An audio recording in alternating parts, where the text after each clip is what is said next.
Hey guys, Coach Lisa here with morethanabody.com and welcome to my latest episode in my video series that I call Lisa, What's the Deal? This is where I give straight shooting, non-sciencey, relatable answers to some of the more common health and fitness concerns and frustrations and questions that I get from my circle. Why do I do this? Because I want to help you cut through the diet and fitness noise and stop information overload and just put some stuff into action. And today's question is this: Lisa, what's the deal with the scale? I hear this all the time, and complete transparency, I've said it myself. You know, we have weeks where we feel like we did everything quote unquote right, and yet the scale does not seem to reflect our efforts, and we're like, what is the deal? So in this short video, I'm going to tell you exactly what are we weighing and measuring when we're on the scale anyway? Why on earth does it differ so much? What should we track instead of weight? And I'm going to end the video with a fact about the scale that may be your aha moment that will cause you to break up with the scale forever. So what exactly are we weighing or measuring? Well, the obvious is our body weight, which is made up of body fat, muscle, bones, blood, water, organs, gut and colon contents, and muscle glycogen, which is just sugar we store in our muscles for immediate use. So when we say we want to lose weight, we're not talking about losing an organ or losing bones. What we really are talking about is losing body fat. And that is only one part of that number staring back at us on that scale. And besides just the weight of our physical body, there are many factors that can influence that number, all of which are largely linked to water retention or water release.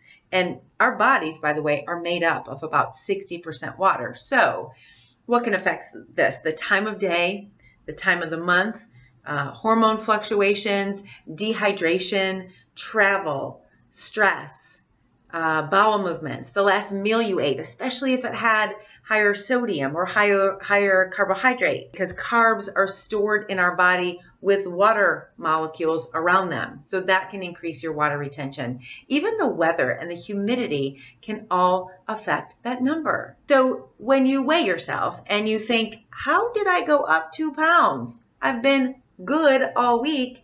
It may very well be one meal that you had yesterday that had a higher sodium content that you thought.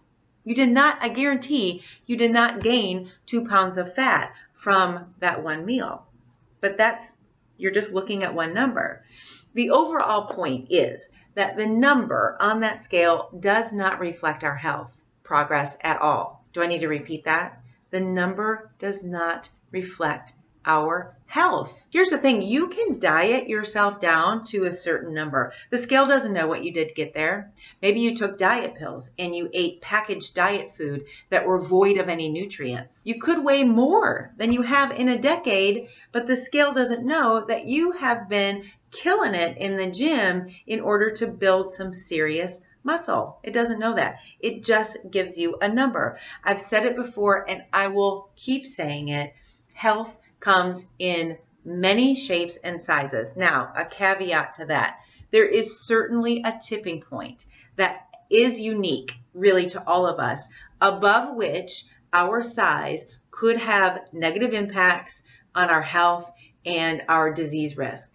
But health should always be the goal. So if that's you, if you are concerned with your overall health, and you have weight to lose in order to be healthier, and we've already determined that when we say we want to lose weight, we're really talking about losing body fat, well then a much better measurement to track our progress is to track body fat or body composition. And there's a few ways to do that.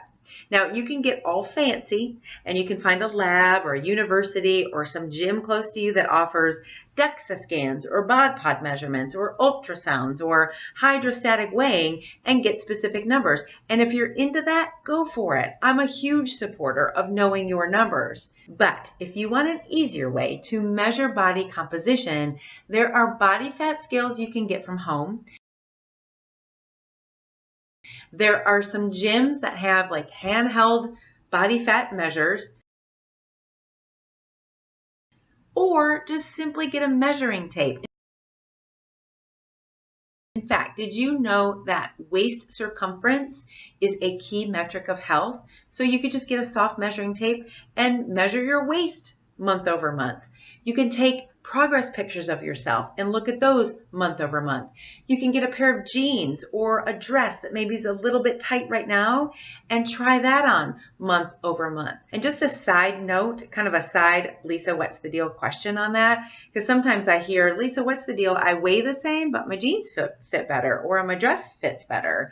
And we've heard that saying before, that muscle weighs more than fat. That's not really true. A pound of muscle and a pound of fat weigh a pound. It's the same thing, but muscle takes up less space. It's more dense, so it takes up less space on your body, so your jeans fit better or your dress fits better. So anyway, that was a side note.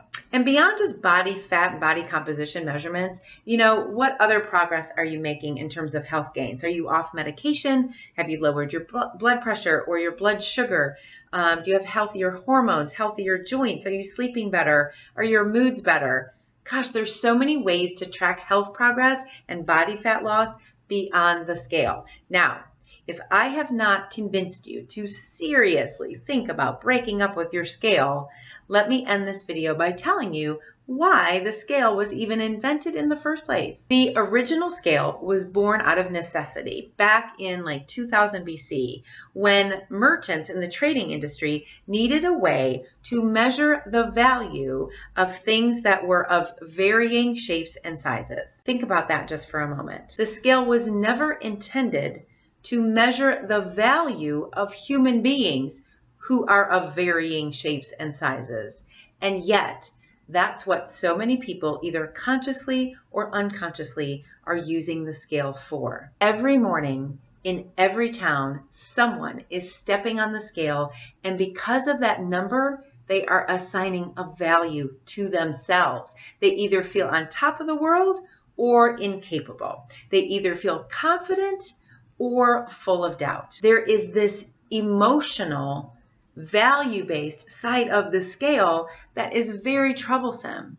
Now, if you use the scale simply as an analytical tool only, among others, to track your progress, I'm not going to stop you. Go for it. However, if you find you have an emotional reaction to the number, I highly recommend that you consider another form of measurement that will provide motivation and confidence, and quite frankly, is a better reflection of your health anyway. So I hope this video was helpful in understanding the scale. If you found it valuable and you're watching it on YouTube, I'd love it if you would click like below.